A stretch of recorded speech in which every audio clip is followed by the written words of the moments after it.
Olá, meus amigos, sejam bem-vindos a mais uma aula de Direito Constitucional em preparação para a segunda fase do exame de ordem. Eu sou Gleison Nogueira, advogado e professor de Direito, e hoje nós nos encontramos reunidos para conversarmos sobre mais uma peça. Nós estamos aqui para dar aquele apanhado, para trazer o imprescindível daquela peça. Os pontos mais importantes e que vão te dar aquele toque final para confeccionar uma peça muito bem estruturada, muito bem fundamentada e estar atento para conseguir reconhecer no enunciado ou na questão qual elemento processual está sendo tratado, qual é a peça que o seu examinador quer que você faça na segunda fase. E a ação popular, ela é queridinha de prova, ela é campeã, está sempre caindo nas provas da FGV OAB, porque ela é um remédio constitucional, como nós veremos adiante, muito importante e de bastante incidência prática na sua vida profissional enquanto advogado ou enquanto qualquer outra carreira jurídica, tá joia? Então vamos adiante, vamos aqui então dar início a essa aula que vai direto ao ponto. A ação popular é um remédio constitucional. Isso está previsto lá no artigo 5º, inciso 73 da nossa CF, artigo 5º, inciso 73 da CF. Ela é um remédio constitucional, portanto, ela é uma garantia fundamental. E eu estou sempre batendo nessa tecla. Estude a lei, estude as leis dos remédios constitucionais, estude todos os remédios. Eles são instrumentos de extrema importância no nosso direito e, por via de consequência, a FGV-OAB aborda direto nas suas provas do exame de ordem, tanto em primeira quanto em segunda fase, e na segunda fase, tanto na parte das questões, quanto especialmente na parte de peça, tá joia? Além disso, além da previsão constitucional, a ação popular está prevista, regulamentada lá na Lei 4717 de 65, Lei 4717 de 65, que você vai anotar e vai fazer a leitura completa antes da prova, tá joia? Como que eu vou saber, Gleison, que aquela situação de prova comporta uma ação popular? Quais são as hipóteses de incidência deste remédio constitucional, desta garantia fundamental? Quando você estiver diante do enunciado em que aquela pessoa, e nós vamos ver qual pessoa, nós vamos ver qual é o sujeito passivo, ou melhor dizendo, nós vamos ver qual é o sujeito ativo, nós vamos ver o sujeito passivo também.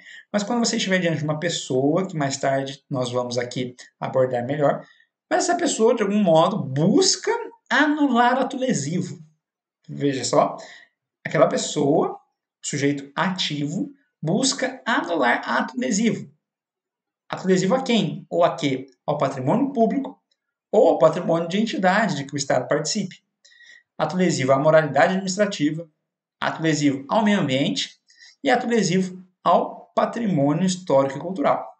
Então, diante dessas hipóteses, aquela pessoa, aquele sujeito ativo, nós veremos quem é, busca anular aquele ato que lesou as contas públicas, que lesou uma área de preservação permanente, que lesou o patrimônio histórico da cidade em que ele mora. E nós vamos ver também quem é que comete esse ato lesivo, quem é o sujeito passivo. Mas o ânimos daquele autor da ação é cessar, é obstar os efeitos que aquele ato lesivo está ali fazendo acontecer no patrimônio público, da moralidade administrativa e daí por diante. Isso está previsto lá na nossa Constituição Federal. Agora, a lei da ação popular nos traz aqui um alargamento. Explica melhor o que seria um ato lesivo ao patrimônio público. É um ato lesivo ao patrimônio da União, do DF, dos estados, dos municípios, de entidades autárquicas. Então, imagine a autarquia da sua cidade que cuida de água e esgoto. Teve um ato lesivo cometido por a pessoa que se encaixa no sujeito passivo da ação popular, e esse ato lesivo aniquilou a possibilidade orçamentária daquela autarquia, ou atacou a moralidade administrativa daquela autarquia. Então veja que na lei da ação popular alonga um pouco melhor a explicação daquilo que está na Constituição Federal. Também ali ato lesivo ao patrimônio de sociedade mútua de seguro, nas quais a União represente segurados ausentes, de empresas públicas, serviços sociais autônomos, instituições ou fundações públicas, né? Então veja, tem um alargamento ali das hipóteses, tem uma melhor explicação das hipóteses mesmo, dos casos de prova, em que é possível ali você verificar a ação popular no enunciado. Interessante também, que está sublinhado de vermelho, é que na Lei 4.717/65 diz que o autor busca ou a anulação ou a declaração de nulidade do ato lesivo. Então ele também alarga ali o objeto central do pedido. A gente sabe, né, do processo civil, que tem uma diferença filosófica e às vezes prática entre a anulação de um ato e a declaração de nulidade deste mesmo ato, questões de processo civil, direito administrativo, mas aqui para constitucional o que importa é que você busque a anulação ou a declaração de nulidade. Aqui o seu examinador não vai estar tão querendo saber se você sabe a diferença lá no direito administrativo ou no processo civil entre o que é a anulação de um ato e o que é a declaração de nulidade desse ato. Então, não precisa se preocupar com isso. Adiante. Aqui, o sujeito ativo. Então, quem é aquela pessoa que está buscando a anulação do ato lesivo ou a declaração de nulidade deste ato lesivo? É o cidadão. E você sabe quem é o cidadão? É aquele que está no gozo dos seus direitos políticos, aquela pessoa que está em situação de conformidade com a justiça eleitoral. E aqui, vamos pular ali para a última linha desse slide. A prova da cidadania se faz por meio da juntada do título eleitoral. Então, na sua petição inicial, ali no enunciado, você já tem que colocar em algum momento da sua petição, ou em tópico específico, ou ali nos requerimentos da peça, a seguinte informação: o autor junta ou o autor colaciona a essa petição inicial o seu título de eleitor, o seu título eleitoral. Porque é por meio dele que você é cidadão para fins processuais, para fins da sua prova da OAB. O que você tem que ter em mente é isso. Né? Não adianta que a gente ficar discutindo filosofia do direito, teoria geral do Estado. Na sua peça, você tem que entender que o cidadão é aquele que está em conformidade com a justiça eleitoral e, portanto, ele consegue apresentar o seu título eleitoral, o seu título de eleitor, para assim fazer prova da cidadania e, portanto, ser uma pessoa apta, na condição de cidadão, a ser sujeito ativo de uma ação popular. Perfeito?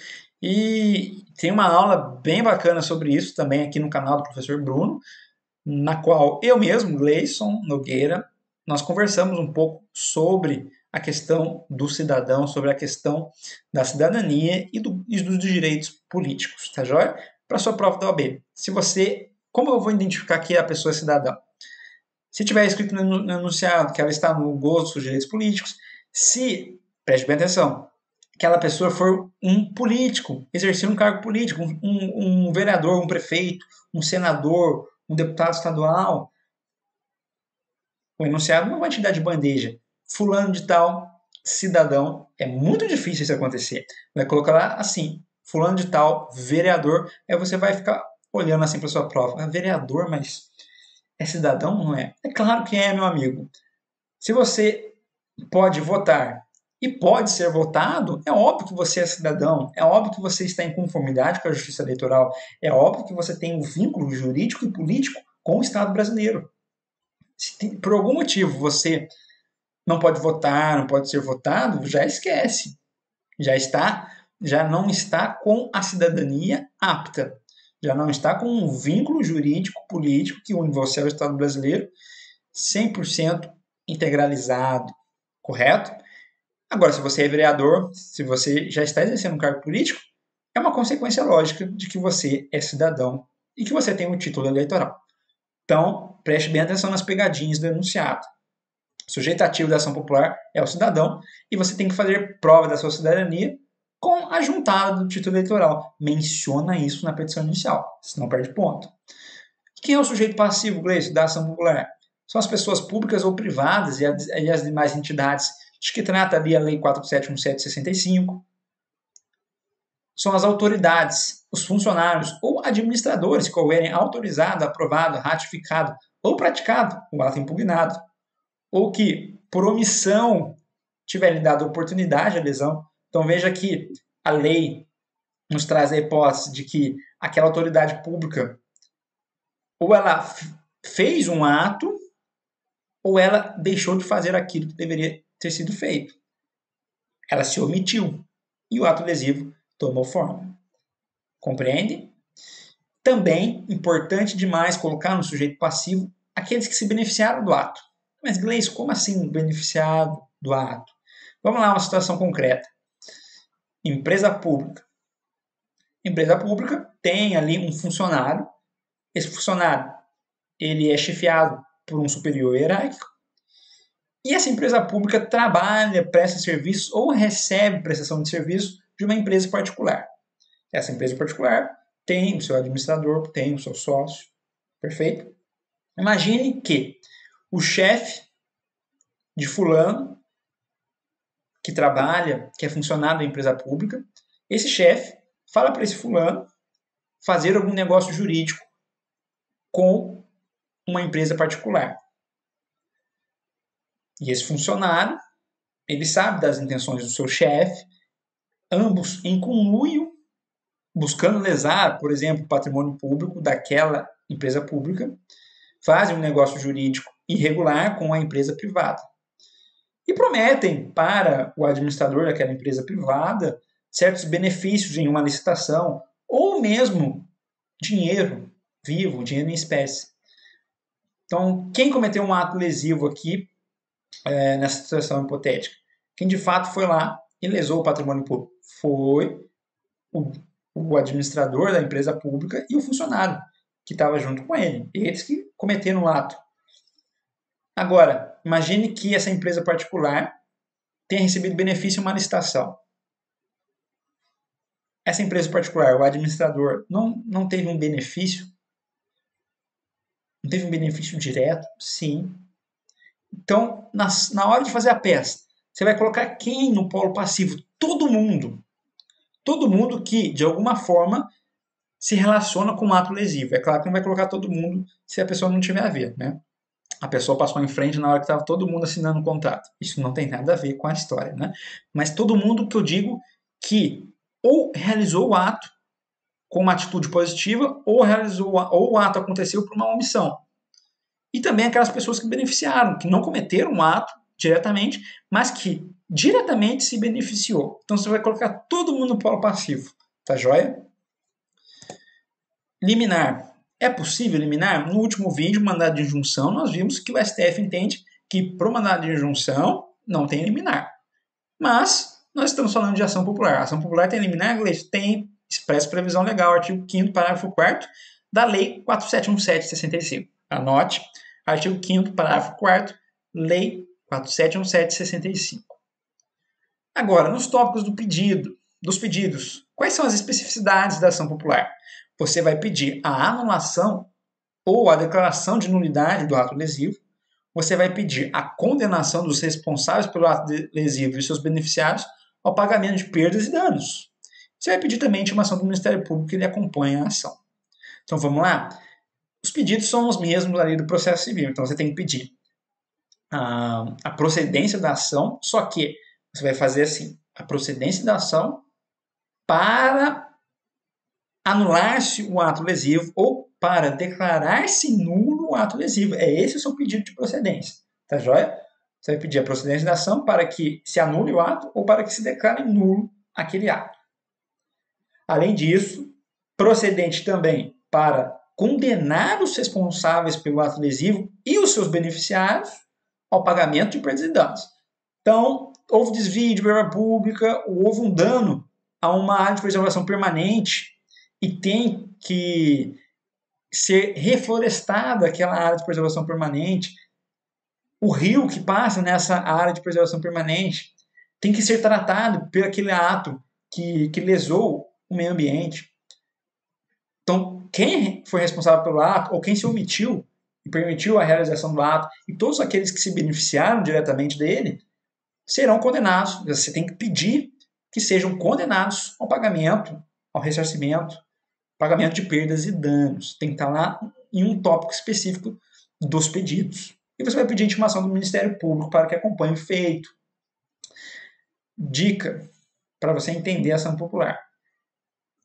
Caso você desista da ação popular, o Ministério Público substitui você no processo. Então, você, cidadão, por algum motivo faleceu, por algum motivo não quer mais saber da ação popular, quer desistir da ação popular, o MP, o Ministério Público, vai substituí-lo no processo e vai se tornar o sujeito ativo daquele processo já em curso, tá joia? Além disso, caso seja a ação julgada contrária ao seu interesse, mas por falta de provas, a sentença não faz coisa julgada, tá joia?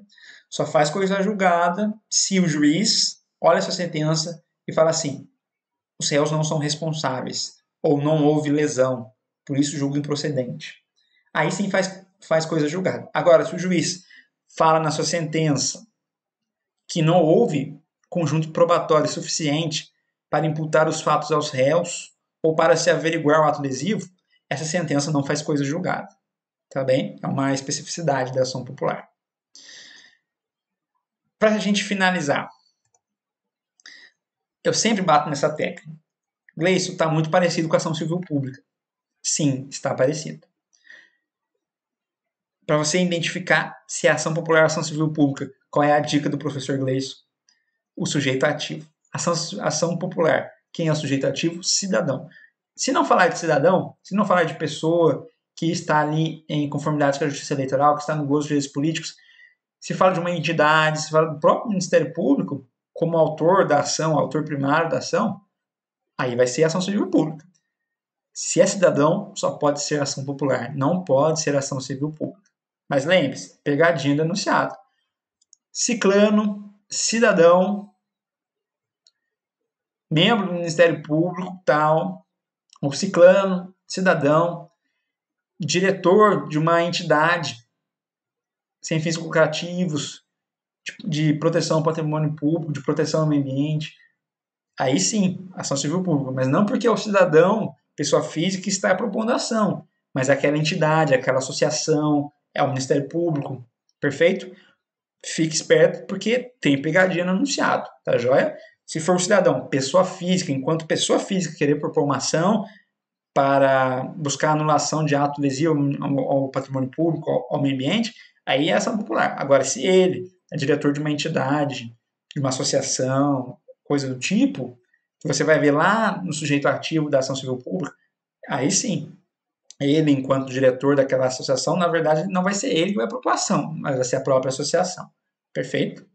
Fiquem espertos com essas questões, porque às vezes você acha que é ação popular, que está muito fácil anunciado, mas não é bem assim. Tá joia? Eu vou ficando por aqui. Agradeço pela participação de todos. Nós tínhamos hoje a ação popular. Já tem vídeos aqui de mandado de segurança e mandado de injunção. Qualquer dúvida, meu Instagram, meu Facebook está aqui, @gleison.adv. Vou ficando por aqui. Um forte abraço, bons estudos e até a próxima.